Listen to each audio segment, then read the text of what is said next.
we're given a function, f of x equals x minus 2 over x plus 3. And we're asked to find its inverse function, and then we're asked to state the domain and range of both the function and its inverse. And right now you might really want to just write down the domain and range of f, but I think it's easier to write down the domain and range of f after we know f inverse. And we'll talk about that in a moment. One of the important things about this problem is it tells us that f of x is a one-to-one function. Those are the functions that we know have inverses. Later on in the course, we'll learn how to graph functions that look like this, so we'll be able to tell on our own that they're one-to-one. But right now, we're going to take this problem's word for it and just go through the procedure of finding the inverse function. Then we'll talk about how to use that information along with the original function to write down both the domain and range of both functions. Our process for finding an inverse function starts by making sure that our function is one-to-one, which we're told here it is, and then we write it down as a y equals statement.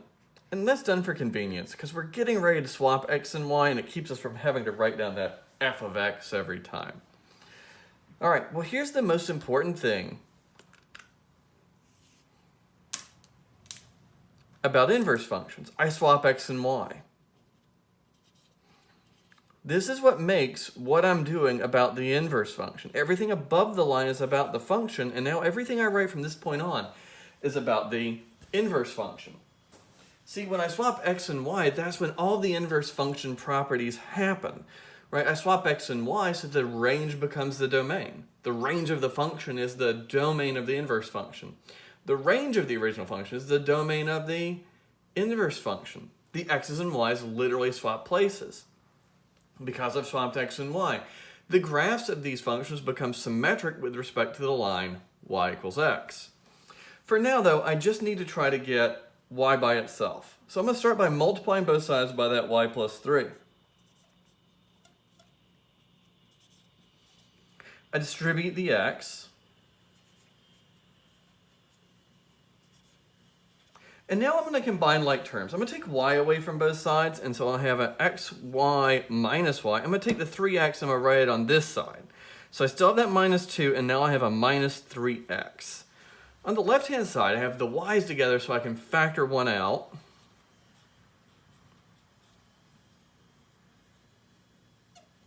And now I can divide by x minus 1. The very last and oft forgotten part of dealing with inverse functions is in my last step. I should write this down using inverse function notation. So I'd like to write that right here, but I'm afraid I'm going to run out of room, so I'm going to write it up here. I'll put it in a box so it looks like my final answer, but now I know that f inverse of x is minus 2 minus 3x all over x minus 1. So I found the inverse function. I started with the function x minus 2 over x plus 3, and now I know its inverse is minus 2 minus 3x all over x minus 1. Okay, so now my job is to write down domains and ranges for both functions. And I always like to write the function name as a subscript, and that way whoever's reading this knows exactly which function I'm talking about.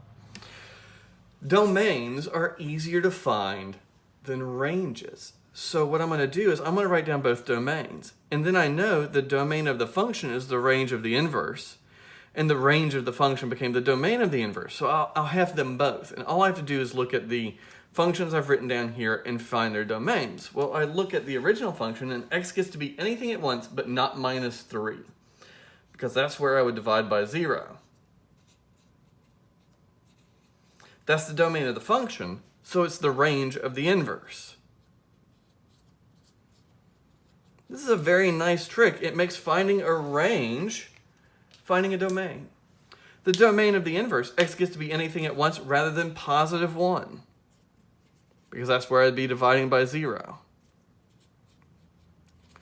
And because that's the domain of the inverse, it had to be the range of the function.